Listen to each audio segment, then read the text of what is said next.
Narendra Modi vote चोरी करता है। तो वो वोट चोरी करके आप जीतने की कोशिश कर रहे हैं। मोदी चोर, बीजेपी चोर, मोदी चोर, बीजेपी चोर। ये लोग कैसे बेतुकी बात करते हैं। एक क्या गुंडाराज चल रहा है, देश को बेच दिया। ऐसे वोट कभी होता है, ऐसे कभी वोट नहीं होता है। वोट शांति से होता है, लोकतंत्र डेमोक्रेसी का फेस्टिवल होता है। हाँ, दीदी सही कह रही है। ऐसा वोटिंग बंगाल में कभी नहीं होता है। वोट शांति से होता है, जैसे साल 2021 में हुआ था। 2 मई 2021 को बंगाल में विधानसभा चुनाव का रिजल्ट आया, जिसमें टीएमसी यानी कि तृणमूल कांग्रेस की जीत हुई। उसके बाद बंगाल में तबाही मच गया। आपको जानकर हैरानी होगी कि एनएचआरसी यानी कि ह्यूमन राइट्स कमीशन की रिपोर्ट के अनुसार 2 मई 2021 से लेकर 20 जून 2021 तक, यानी कि मात्र 1.5 महीना के अंदर 1940 कंप्लेंट दर्ज किया गया, जिसमें से 55 केस मर्डर का था तो 940 केस अगजनी और लूट का था। और सबसे डिस्टर्बिंग बात, उस 1940 केस में से 12 केस सेक्सुअल असॉल्ट और रेप का था। अब सवाल यह है कि 2021 में इतना सब कुछ होने के बाद भी लोकतंत्र खतरा में नहीं था, क्योंकि तब ममता बनर्जी की सरकार थी।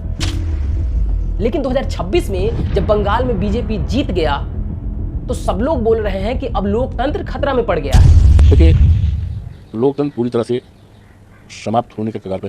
भारतीय जनता पार्टी ने जिस तरह से जनतंत्र को हाईजैक कर लिया है, हत्या कर दिया जनतंत्र की। यही नहीं, ममता बनर्जी बोल रही है कि हम हारे नहीं हैं। BJP election commission of India के साथ मिलकर मेरा 100 सीट से ज्यादा चोरी करके वो अपनी सरकार बनाया है।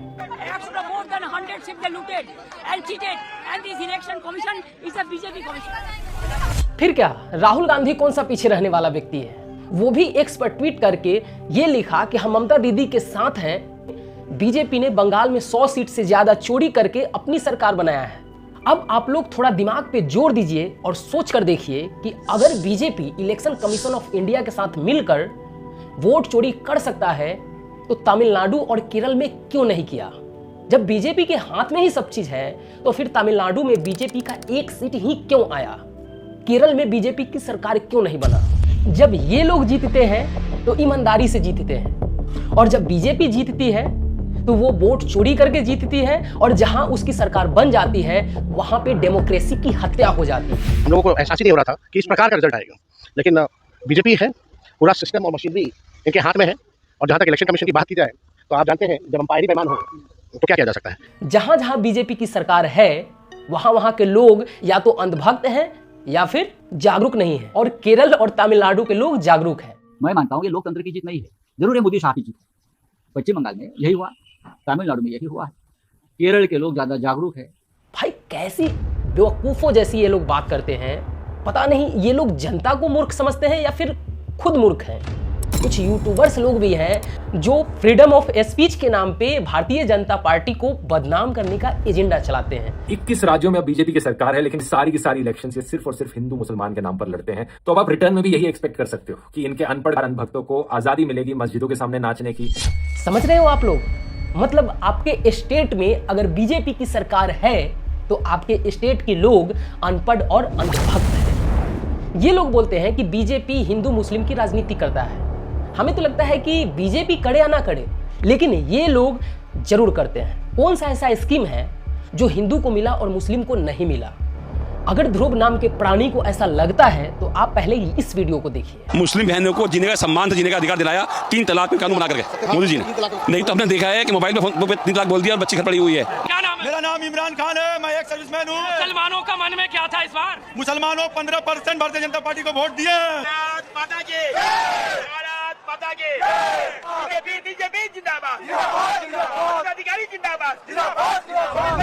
ये महाशय रहते हैं जर्मनी में और बात करते हैं भारत की।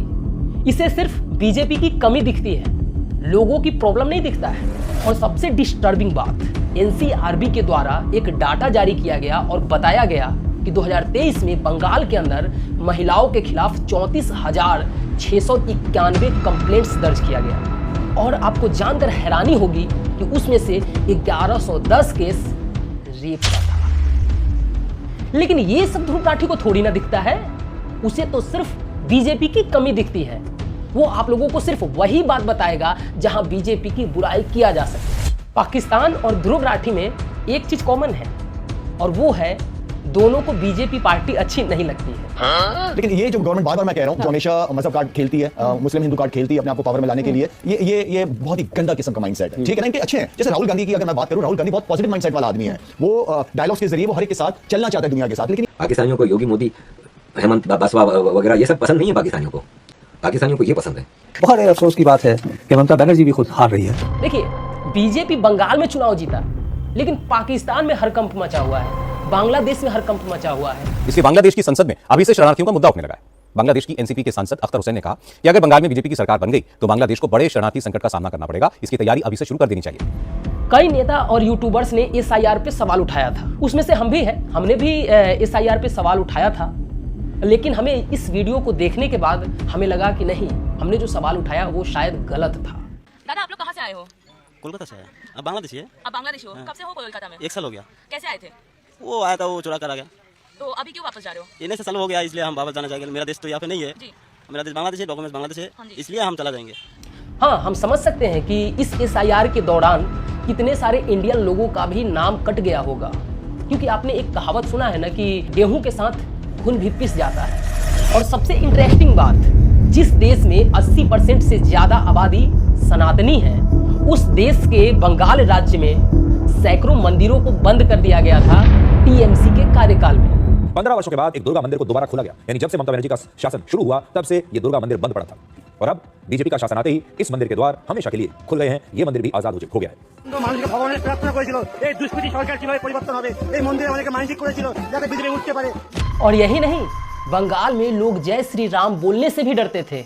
जब बीजेपी की सरकार आई तो एक व्यक्ति रास्ते पे ये बोलते जा रहा था कि अब जय श्री राम बोलने में डर नहीं है, अब हम बोल सकते हैं। आप अभी जा रहे थे सड़क से, मैंने आपको कहते हुए सुना कि जय श्री राम अब कोई डर नहीं है, तो क्या पहले डर था? जी पहले तो डर था ही। अगर जय श्री राम बोलते थे तो यहाँ की मुख्यमंत्री बोलती थी कि हम लोग गाली दे रहे हैं उन्हें, तो वो लोग डरते थे कि नहीं, ये जो अभी खुल्लम बोल रहे हैं, जो पहले रोड पे बोल के जा रहे हैं जय श्री राम, वो हम आपस में साइड में बोलने से भी डरते थे कि नहीं, अगर कोई सुन लेगा तो क्या पता मार दे या कुछ कर दे।